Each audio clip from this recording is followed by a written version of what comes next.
Welcome to Peter and Ruffy's Football Show. Delighted to have your company, giving you your daily fix of football Monday to Friday.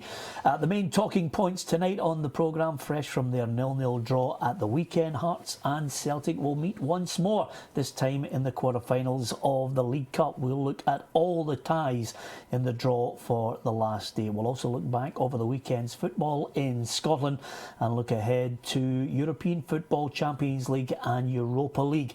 And we'll do it all tonight alongside Alan Ruff and, of course, a manager in the boot room. The Boot Room, sponsored by Third Dimension Framing. Delighted Peter Houston joins us, the Falkirk manager, to talk about his side unbeaten in the Championship. And next up, you'll be happy to know, is Rangers. We'll get Peter's thoughts on that. We'll also talk about the managerial merry-go-round, because the early favourite for the Dundee United job, Ruffy, seems to be Stuart McCall. He might have sidestepped the issue over the weekend, but he seems to be the man as the early front-runner. Yeah, he certainly does. There's no doubt about it. He's got all the experience in the world. You're right, he dodged the questions last night, but I'm sure he's a name they'll be talking about at Dundee United. There's no doubt about that. But I think Peter will know better than either of the two as what they'll be looking for, and would it be a job that Stuart McCall would fancy. Before we get Peter's thoughts, Ruffy, I've got to go back to one little point about the weekend, the way the whole thing was handled.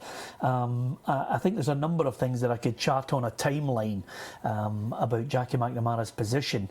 There's no doubt that the facts of games won, games lost, that, you know, Jackie McNamara himself will face up to the fact that it wasn't good enough at Dundee United. But there were a number of issues that I think in the background didn't help, and one of them was the leaking of the information about the transfers, which I didn't think did him any favours. Of course, the transfers themselves didn't do him any favours either, and trying to rebuild a side with, and no disrespect, players that may well have had potential, but certainly were not at the level of the players that were sold from Dundee United. Yeah, I think the first thing, the financial thing, basically turned the fans against them. That's the kind of things, when things aren't going well, you're not okay if you're winning games, but if you're not winning them, these are the kind of things that fans bring up.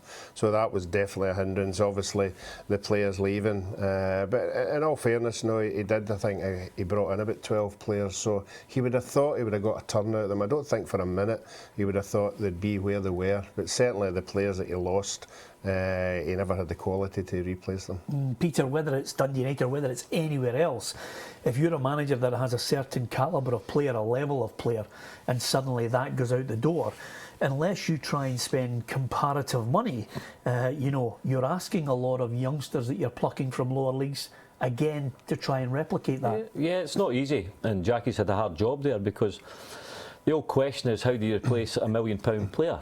The only way you can replace a £1 million player is by spending $1 million. You know, it's as simple as that. You know, you can't keep just plucking young players. Like he got Andy Robertson for Queen's Park, made him a profit of about $3 million, I believe, and that's fantastic. But when you're losing your players continuously, it's a difficult one. And I think the big two that left in January, Stuart Armstrong and Gary Mackay-Steven, a couple of weeks before a major cup final, I think it just killed the support, killed the bond within the squad as well, because hugely disappointing, because a chance for United to pick silverware up was gone the minute they two walked out the door. Yeah, absolutely. I mean, Dave Bowman and Sean Dillon will take training in the interim basis. I presume that United will probably look at it as maybe having a couple of weeks to view it and look over all the candidates, and there will be quite a lot of them.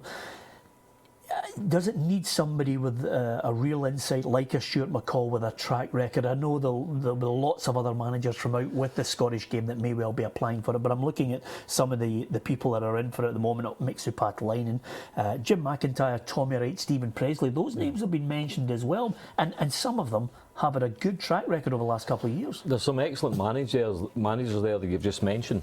I think what's going to happen, and likely to happen, it's going to be difficult for them to go and get another manager from another club, because that brings in the compensation factor as well.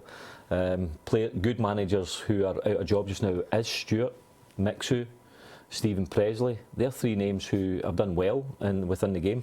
So I would be thinking along them lines rather than maybe having to go to pay compensation to a Jim McIntyre, Ray McKinnon's done an excellent job at Raith Rovers. These are names that the Dundee United fans know, ex-players and things like that as well. So it's going to be a difficult time ahead choosing what manager, because there's so many out there that could fit into the Dundee United model. I would presume, Ruffy, that the next manager will once again have that enthusiasm for buying into the blueprint, but he'll know 2 years down the line that he could be in, you know, a deja vu movie. Yeah, there's no doubt about that. But as Peter will tell you, when you're out of a job and you've been out of a job for a year or two, and it's always better to be in a job than being out of it for so long, you know, because people tend to forget about you. So I don't think they'll be put off. The people that you're mentioning there will not be put off. They'll see it as something to go in there and try and achieve something, and they'll just take whatever happens in 2 years. I mean, that's the way it is in football, the way things are going now. I think it's about 3 years is about the majority that people have to be at a club. And the last gripe I have, Ruffy, before we move on, I don't think it was the right way to handle Jackie's dismissal so soon after the game at McDermott Park. That could have been handled on the Monday. Yeah, there's no doubt about that. I mean, a lot of things happen after a game. Emotions are high, you know, particularly with the way the game went as well. You would have thought, have a couple of days off, you know, meet in the morning, you know, discuss it, you know, what are your thoughts, what are my thoughts, and come to some kind of reasonable, amicable discussion about it. But the way it was handled, to do it all right after the game, was shocking. Yeah, OK, the draw for the quarterfinals of the League Cup has been made today. 27th and 28th of October, the games will take place. The tie of the round, undoubtedly Hearts against Celtic. Robbie Neilson mentioned at the weekend a good hard-fought 0-0. He wants to try and build a side that are capable of doing that, capable of going to Celtic Park and winning. Do you see really good signs for what he's trying to do there in the squad that he has at his disposal? Yeah, and it's changed quite a bit since last season, them winning the championship. I think they've tried to improve the standard of player this season. But I think what Robbie's getting at there is the fact that Celtic, I think, had 35 shots, I believe. Wow. Probably should have scored with a number of them, but they defended well, and you've got to defend well when you go to Parkhead. But I think what Robbie would like to do is build players who are able to take the game to Celtic. Yeah, defend properly, but maybe create more chances and score more goals, and that takes time. But I think Robbie's doing well just now. Yeah, I liked his attitude to Eddie Ambrose red card. He took one for the team, whereas some managers will have a rant and say it's an absolute disgrace, we could have won the game. You know, I think Robbie realised the value of what Eddie Ambrose was doing. Sam Nicholson's got a chance to go in and goal. I'm sorry, I'll take a red card here. Yeah, so it was so blatant. It was the most blatant I've seen for a while. At least you'd have thought he'd maybe tried to click his heels or something like that, but he wasn't taking any chances. He was just taking them right out of the game. And you're right, it's one of these ones, and fortunately they never scored for the free kick. Yeah, so Hearts will take on Celtic in the first of the four ties. The other one, Ruffy, for your team, Hibs against Dundee United.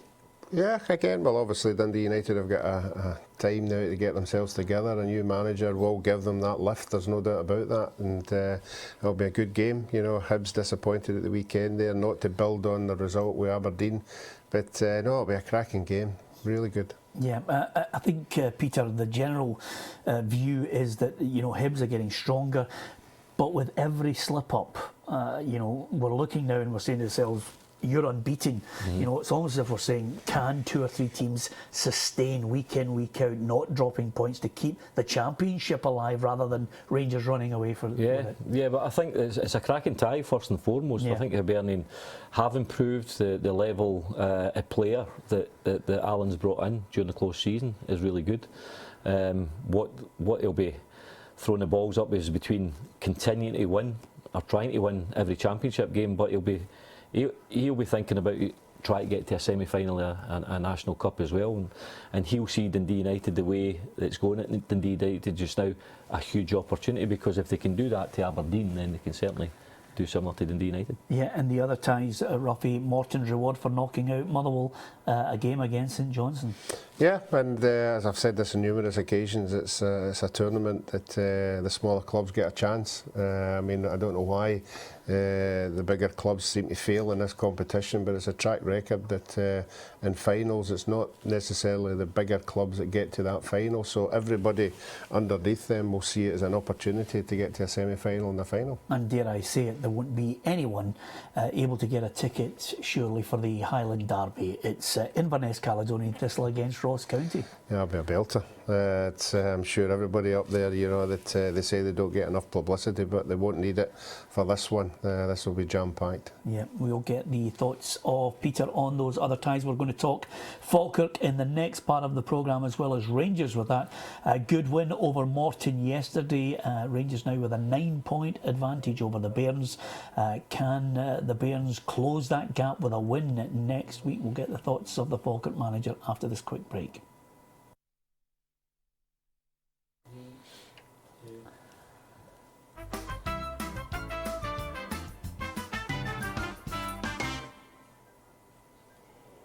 Welcome back to Peter and Ruffy's Football Show. We've given you the last 8 in the League Cup. The quarter-final draw has been made. It'll be Hearts against Celtic. Could be an absolute cracker. There's a Highland Derby to look forward to as well.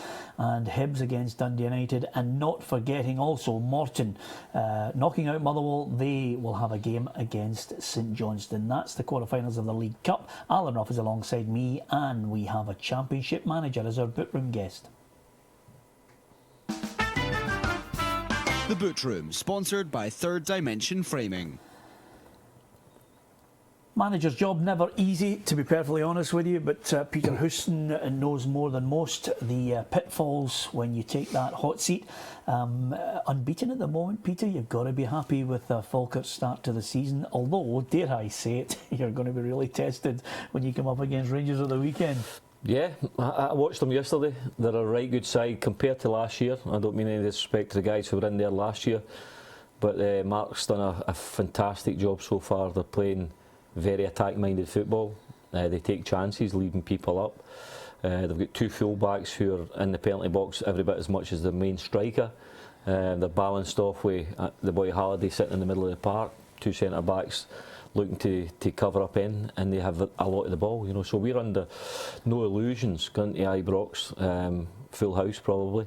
They're going to have a right go at us. What we have to do is make sure that we're organised, and the biggest thing of all is when we have it, we have to retain possession and show a bit of bottle, for want of a better word, that we have to take the ball under pressure and keep it, pass it, move it, and try and threaten against them, because you could be like lambs to the slaughter if you give the ball away too cheaply. Yeah, I mean, 2 players that would have caught your eye yesterday. Martin Waghorn, a hat-trick, 14 goals for the season. I mean, the boy, albeit 7 penalties, he's still on blistering form. He's getting regular football and making a name for himself. Scored 3 yesterday, could have maybe scored 6 at times, you know, but he's getting chances.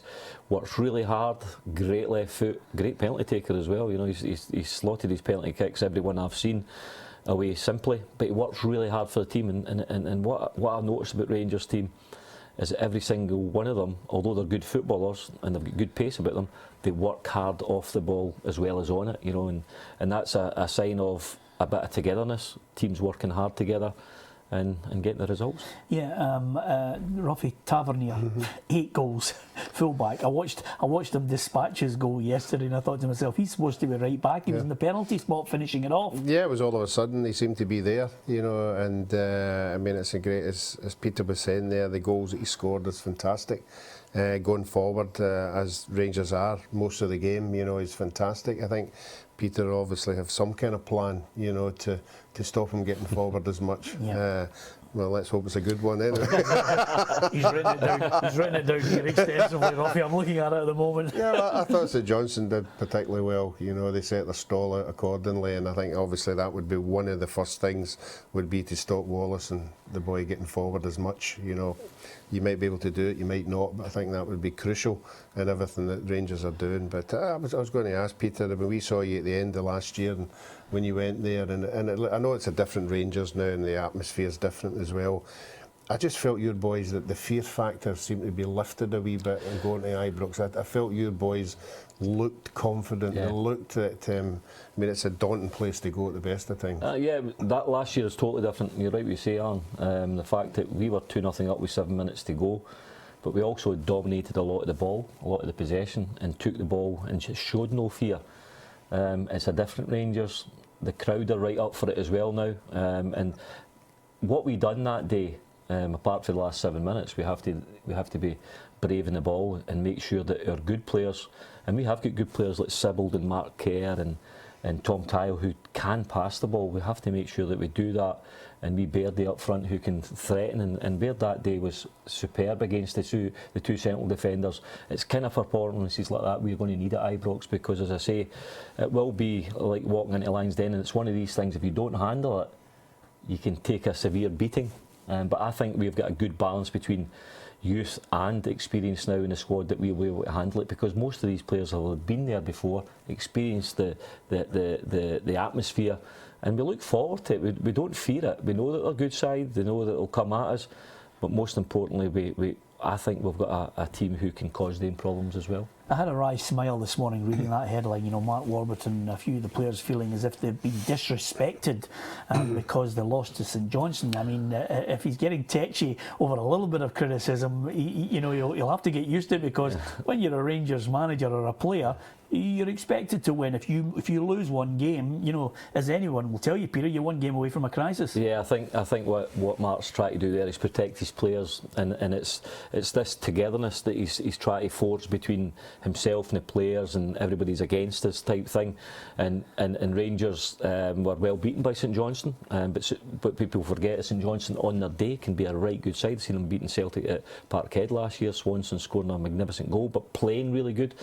And after the first defeat, they took a bit of criticism, and when criticism, when you're the Rangers manager or a Celtic manager, is part of the course in many ways. So I think it was Mark trying to protect his players, and then saying how well they'd done in the previous 11 games or so.